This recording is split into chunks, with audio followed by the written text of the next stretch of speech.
అండి, welcome to Bharat special. నేను మీ భారతి. ఎలా ఉన్నారండి అందరూ? నేనైతే చాలా బాగున్నాను అండ్ మీ అందరూ కూడా చాలా బాగుండాలని కోరుకుంటున్నాను.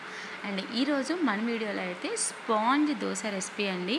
పళ్ళు లేని ముసలి వాళ్ళు కూడా చక్కగా ఎన్ని కావాలంటే అన్ని తినేలాగా మంచి రెసిపీ అండి. ఈ దోశలు వేసుకోవడానికి మనం ఎక్కువ కూడా కష్టపడాల్సిన అవసరం లేదండి. జస్ట్ దోశ పిండిలో ఈ ఒక్క ఇంగ్రీడియంట్ కలిపారంటే మనకి ఎంత మెత్తగా వస్తాయంటే దోశలు మనకి ఇప్పుడు సమ్మర్లో తాటి ముంజలు వస్తున్నాయి కదండి, అంత మెత్తగా వస్తాయి అన్నమాట. అండ్ ఈ వీడియో చూసే ముందు మన ఛానల్ కనుక ఎవరైనా ఫస్ట్ టైం చూసిన వాళ్ళంటే ప్లీజ్ సబ్స్క్రైబ్ చేయండి. అలానే పక్కన బెల్ ఐకాన్ని కూడా హిట్ చేయండి.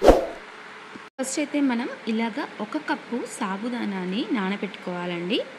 చక్కగా ఒక 2 to 3 అవర్స్ బాగా నానిపోయిన తర్వాత ఇలా ఒక మిక్సర్ జార్ని తీసుకొని వాటర్తో సహా అందులోకి యాడ్ చేసేసుకొని స్మూత్ పేస్ట్ లాగా మనం దీన్ని ప్రిపేర్ చేసేసుకోవాలండి. అండ్ అచ్చం మనం ఓన్లీ సాబుదానా చేసినప్పుడైతే లైట్గా కొంచెం జిగురుగా ఇలా వస్తుందన్నమాట.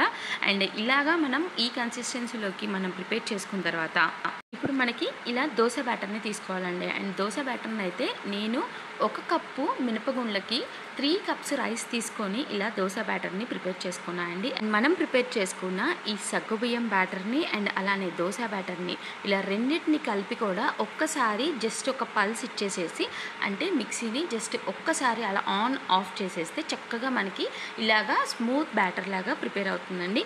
ఇప్పుడు దాన్ని ఒక బౌల్లోకి తీసేసుకొని కొంచెం సాల్ట్ యాడ్ చేసేసి ఇలాగా చక్కగా కలుపుతూ ఇలా బాగా కంబైన్ చేసుకోవాలండి. అండ్ మనకి ఈ కన్సిస్టెన్సీ వచ్చేసరికి ఇక్కడ నేను చూపించిన కన్సిస్టెన్సీలోకి మనకి పిండి ఉండాలండి. అండ్ ఇప్పుడు పొయ్యి మీద హీట్ చేసేసుకొని ఒక ప్యాన్ని పిండిని ఇలా వేసుకోవాలండి. అండ్ ఇది జస్ట్ ఊరికలాగా స్ప్రెడ్ చేస్తే చాలండి. అండ్ దీన్ని ఆయిల్ కూడా అప్లై చేయాల్సిన అవసరం లేదండి. చక్కగా మనం ఇలా పిండి వేసుకున్న తర్వాత మీడియం ఫ్లేమ్లో పెట్టుకొని మంటని మీకు ఇక్కడ అబ్జర్వ్ చేస్తే ఇక్కడ చిన్న బబుల్స్ వచ్చాయి కదండి.